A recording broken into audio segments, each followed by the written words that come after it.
Hello Virgo, Sun, Moon, Rising, and Venus signs. Kamusta kayo? Sana po nasa mabuti kayong kalagayan.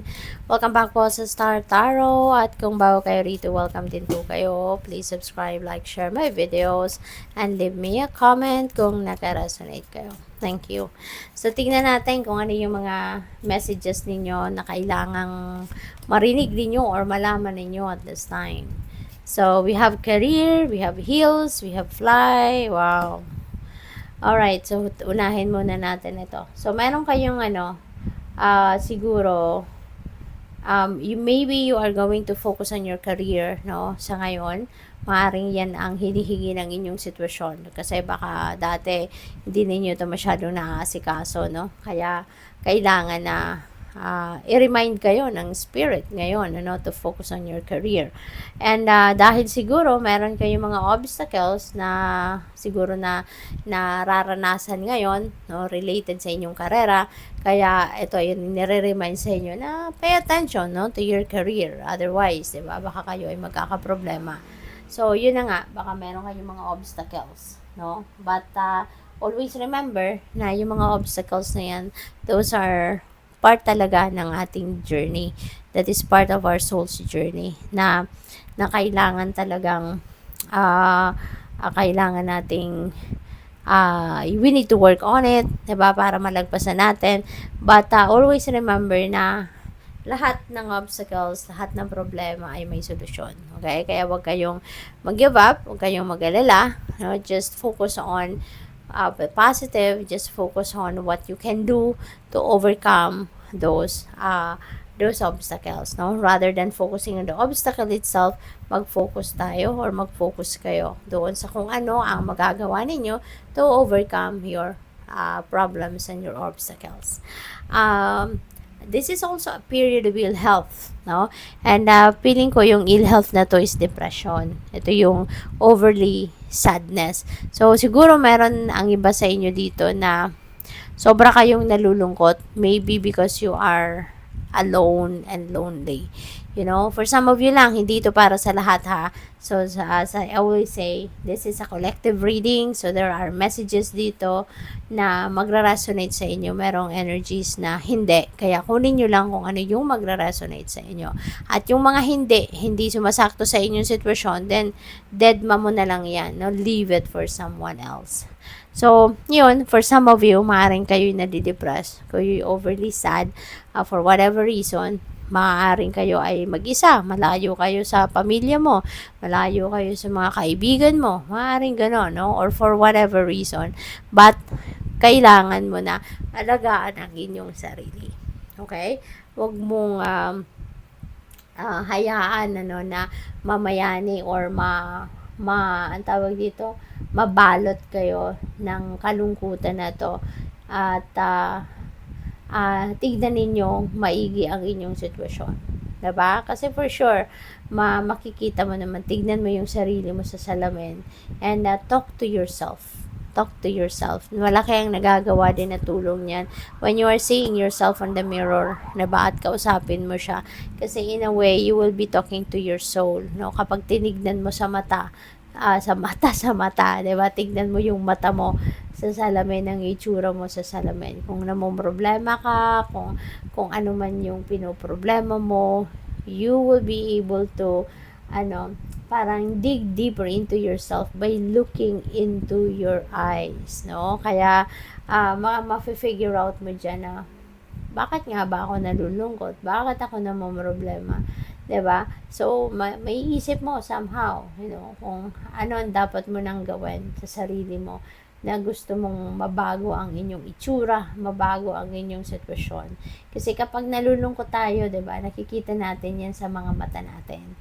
Kaya, kung pwedeng, iba-iba, depende sa inyo kung ano magiging reaction ninyo. But normally, diba, pag tinignan mo yung sarili mo sa salamin, mas pwedeng maawa ka sa sarili mo, lalo na kung haggard ka na, diba? At syempre, iisipin mo kung paano mo i-improve ang sarili mo, ang itsura mo, ang nararamdaman mo. Okay? So, haystack, karma, you will reap what you have sown. So, harvest time na ito. Kung ano man yung itinanim mo in the past, syempre, yung ngayon, yun ang aanihin mo. Okay? So, we have rose. Romance is in the air. So, maaari pagdating sa love life, maganda. Magiging masaya ka sa love life at baka, no, yung person mo will inspire you sa ngayon na baka siya din na makaka-influence sa'yo na mas maging positibo ang takbo ng pag-iisip ninyo sa ngayon. Ano? So, maaaring makatulong yan, no, sa inyong sitwasyon. So, what else? We have whale, great worry over nothing. Baka, yung pinoproblema mo sa ngayon, hindi naman pala dapat na pinoproblema, hindi ba? Baka you are overthinking, Virgos, diba? Are talagang may tendency na mag-overthink, mag-overanalyze. So, ngayon, nag-overthink kayo. Kaya kayo nag-worry, pero sinasabi ng spirit sa inyo, you are worrying too much, no? Over nothing. So, this is just a waste of time and energy. Diba? Bakit kayo nag-aalala? Wala naman pala dapat kayong ipag-alala. Diba? So, what else? We have B, good fortune. Yay! So, may positive energy at mapakaganda. Diba? Kasi siswertehin kayo eh. So, as much as possible, tanggalin mo yan. Ano? Sa isip mo, sa energy field mo, tanggalin mo yung mga negativity na yan. Kasi that can sabotage this good fortune energy. So, anong pipiliin mo? Decision mo yan. Anong pipiliin mo? These energies, ang bumalot sa buhay mo sa ngayon or yung swerte. Diba? Decision mo yan. So, ayun. But, yun nga, if you are going to dwell on this negative energies na yan, then for sure, you will be sabotaging this energy. Imbes na ito yung lumapit sa'yo, mas maraming ganito. No? Mas maraming sadness, maraming pag-worry ang dadating sa'yo if you're going to focus on that. Kaya, it's all up to you. Anong gusto mo? Maging masaya ka, maging maswerte ka, or maging malungkot ka. So, what else? We have ladder. Climbing towards success. See? You're building momentum. Kaya kung ako sa'yo, tanggalin mo na to, okay? Turn it into something positive or focus on positive feelings and emotions. Alright? Para ito na. Yung swerte na lumapit sa'yo, magsimula ka ng umakyat, no, sa ladder of success, yung ganon, para maging, wow, look at that, Virgo. Diba? Napakaganda. Tuloy-tuloy na, no? Money or property through an inheritance, winning or windfall. So, hindi lang tagumpay sa trabaho, sa pamilya, sa relationship, or in anything, kundi pati rin sa pera, you will also be surrounded with wealth. 'Di ba? Sa ngayon, maaaring meron ditong windfall of money, meron ditong winning, maybe sa lotto, STL, or any game of chance, mga raffle, no? Maaaring manalo ka dyan, or baka merong perang dadating sa'yo na cold cash, or po pwedeng merong pamana sa iyo na may bibigay, 'di ba? Kaya ang swerte din ninyo. Suswertehin talaga kayo rito, pero importante, no, na you make sure na tanggalin ninyo mga negative energies na 'yan para ito na yung tuloy-tuloy na pumasok. Alright, yung swerte. Good advice from a wise person. Maybe you are also going to hear something, and a very beautiful advice from a wise person. No? Si wise person, this could be anyone. No? Maaring mentor ninyo to, pwedeng magulang ninyo, kaibigan ninyo, na maybe concerned sa'yo. So, we have romance, celebration party. So, may romance tayo.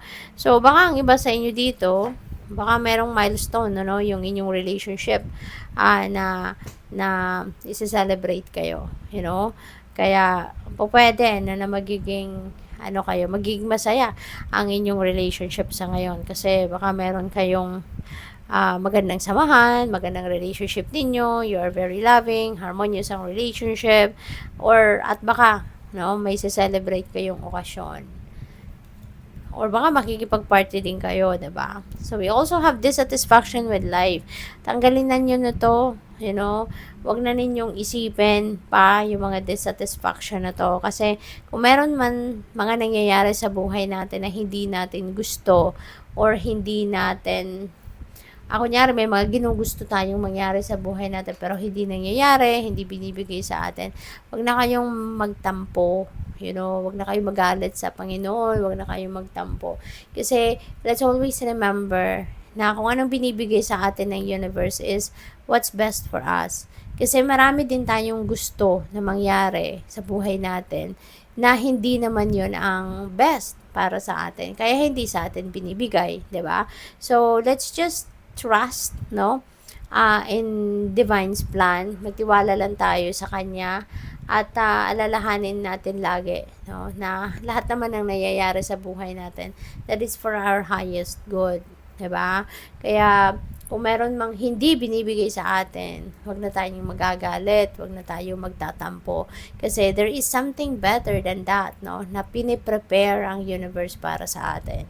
Okay? So let's just be appreciative, no? And let's just be grateful for all the blessings, no? Na binibigay sa atin ng universe. Gusto man natin yun or hindi. But that is best for us. Good luck sa'yo. Thank you for watching. Love and light. Namaste.